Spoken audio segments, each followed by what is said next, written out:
Imagina nacer en una familia tan pobre que tu madre tuvo que salir corriendo de una tienda de comestibles porque no podía pagar el pan. Imagina crecer sin terminar el bachillerato, sin un título universitario, sin contactos en la industria, sin dinero, sin nadie que te abriera una puerta. Ahora imagina que esa misma persona construye el imperio de la moda más grande del mundo y se convierte en uno de los hombres más ricos de toda la historia de la humanidad. Esa persona existe. Se llama Amancio Ortega Gaona. Y su historia comienza en un pueblo pequeño del norte de España, en una familia obrera que no tenía absolutamente nada, en un momento histórico donde España misma era uno de los países más pobres de Europa Occidental. Deja tu like, suscríbete y comparte. Comencemos. Amancio Ortega nació el 28 de marzo de 1936 en Busdongo de Arbás, un pequeño municipio de León, España. Era el hijo menor de 4 hermanos. Su padre, Antonio Ortega, trabajaba como ferroviario y su madre, Josefa Gaona, como empleada doméstica.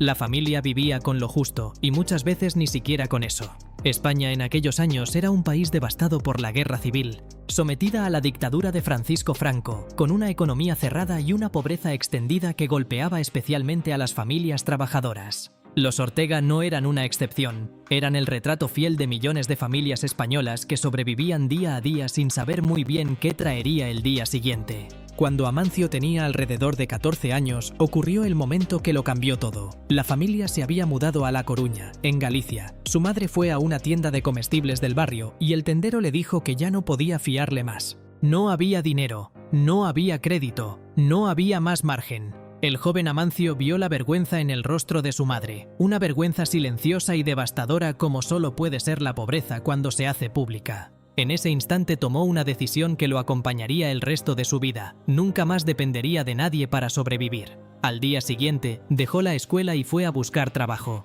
Tenía 14 años y toda una vida por delante. Su primer empleo fue como recadero en una tienda de camisas llamada Gala, en La Coruña. Ganaba muy poco, pero observaba todo. Cómo se cortaba la tela, cómo se cosía, cómo se doblaba, cómo se vendía, cómo reaccionaba el cliente al ver un precio, cómo tomaba la decisión de comprar o no comprar. Era un estudiante del oficio sin que nadie le enseñara formalmente, aprendiendo en el terreno con una memoria extraordinaria para los detalles. Pasó de recadero a vendedor, de vendedor a encargado. Aprendió el negocio desde adentro, desde lo más básico. Mientras otros jóvenes de su edad estudiaban en universidades, Amancio estudiaba el comportamiento del mercado desde detrás de un mostrador en una calle de La Coruña. En 1963, con apenas 27 años y ahorros de toda una vida de trabajo, Amancio Ortega fundó su primera empresa junto a su primera esposa, Rosalía Mera, y otros socios. Se llamaba Confecciones Goa, y fabricaba batas y ropa de cama en la sala de su casa. Usaban una fórmula simple pero revolucionaria: producir directamente, sin intermediarios, y vender a precios más bajos que la competencia. Las batas de Goa eran similares en calidad a las que se vendían en tiendas de lujo, pero costaban mucho menos porque no había comisionistas, no había mayoristas, no había intermediarios que se llevaran su parte. En pocos años la empresa creció y Amancio empezó a contratar costureras locales. No tenía una fábrica gigante, tenía una red de pequeños talleres en Galicia que trabajaban para él. Descentralización productiva antes de que esa palabra existiera en los manuales de negocios modernos. El año 1975 fue el punto de quiebre absoluto. Amancio abrió su primera tienda con nombre propio en el centro de La Coruña. Quería llamarla Zorba, como la película Zorba el griego, que a él le encantaba. Pero en la misma calle había un bar con ese nombre exacto y el propietario no tenía intención de ceder. Entonces, con el letrero metálico ya fabricado, reordenaron las letras disponibles y encontraron otro nombre: Zara. Así, casi por un accidente tipográfico y una negativa de un hostelero terco, nació una de las marcas más reconocidas del planeta entero. La primera tienda de Zara ofrecía ropa de moda a precios accesibles, tomando como inspiración los diseños que aparecían en las pasarelas de París y Milán, pero llevándolos a las tiendas en semanas en lugar de meses. Deja tu like, suscríbete y comparte. Lo que Amancio entendió antes que nadie en la industria fue que la moda tenía un problema de velocidad y un problema de arrogancia. Las grandes marcas diseñaban sus colecciones con un año de anticipación, apostando por lo que creían que querría el cliente en el futuro. Zara empezó a escuchar lo que el cliente quería hoy y lo diseñaba, producía y colocaba en tienda en 2 semanas. Ese modelo se llamaría más tarde fast fashion, moda rápida, y cambiaría la industria para siempre. En lugar de 2 colecciones al año, Zara lanzaba hasta 20. En lugar de apostar por grandes inventarios de un diseño, apostaba por pequeñas cantidades de muchos diseños distintos. Si algo no se vendía, salía de la tienda rápidamente. Si algo funcionaba, se reponía de inmediato. Era un sistema casi militar de logística aplicado al mundo de la moda, y nadie había visto algo así. En 1985, Amancio fundó el grupo que lo convertiría en leyenda global, Inditex, industria de diseño textil. Bajo ese paraguas empezaron a nacer otras marcas: Massimo Dutti, Pull&Bear, Bershka, Stradivarius, Oysho, Zara Home. Cada una apuntaba a un nicho diferente del mercado.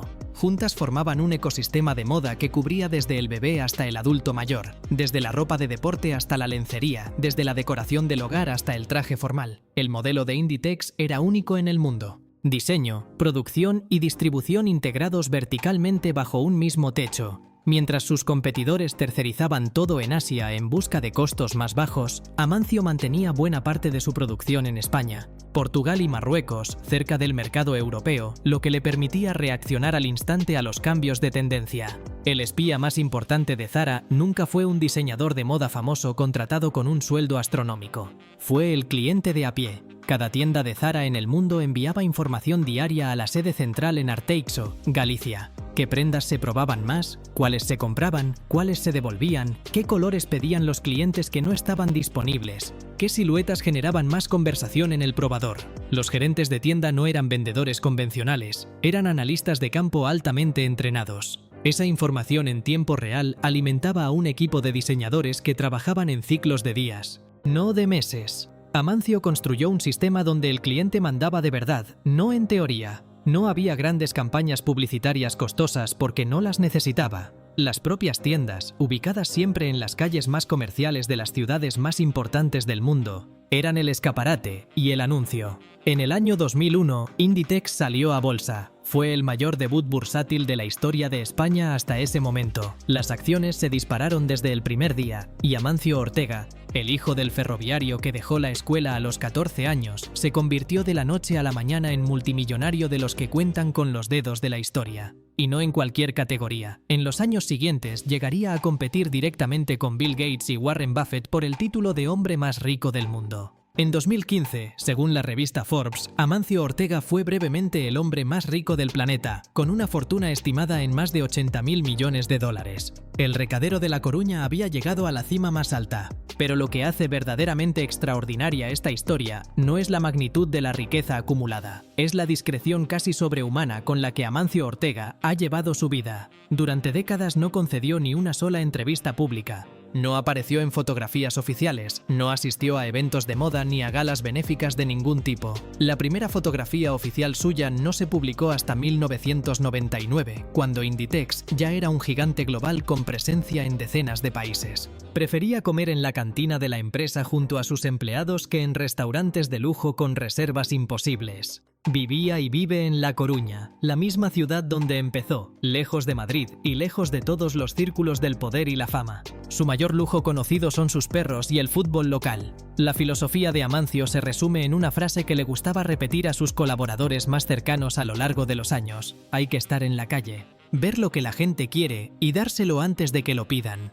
Esa obsesión radical por el cliente, esa humildad operacional que nunca se convirtió en soberbia, esa velocidad de respuesta que ponía nervioso a todo el sector fueron las armas con las que derrotó a marcas con más historia, más capital y más glamour acumulado. Zara hoy tiene más de 2.000 tiendas en casi 100 países del mundo. Inditex emplea a más de 150.000 personas en todos los continentes. Y todo comenzó con batas de cama cosidas en la sala de estar de un apartamento en Galicia, con un capital inicial que algunos historiadores del negocio estiman en menos de $30 de la época. La historia de Amancio Ortega es la prueba más contundente de que el origen no determina el destino. Es la historia de un hombre que aprendió escuchando cuando otros hablaban, que construyó observando cuando otros actuaban, que triunfó trabajando cuando otros especulaban. No tuvo mentores famosos, ni inversores de Silicon Valley, ni padres bien conectados que le abrieran puertas. No leyó libros de autoayuda, ni dio charlas motivacionales en auditorios llenos.